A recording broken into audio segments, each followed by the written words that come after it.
palalim ang ating kaalaman sa paggamit ng ating wika. Imbes na sabihin natin ang salitang pogi o gwapo, ay maaari rin nating gamitin ang mga sumusunod. Ngunit tandaan na ang salitang pogi o gwapo ay hindi lamang tumutukoy sa pisikal na katangian. Maaari rin itong tumukoy sa pag-uugali. Narito ang ilan sa mga salita na maaari nating maging pamalit. Makisig, matipuno, maginoo, o kaya naman ay maaari rin nating sabihin na mala-Adonis.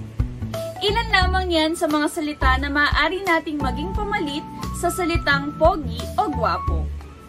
Para sa iba pang kaalaman ay patuloy na sumubaybay sa ating mga susunod pang klase.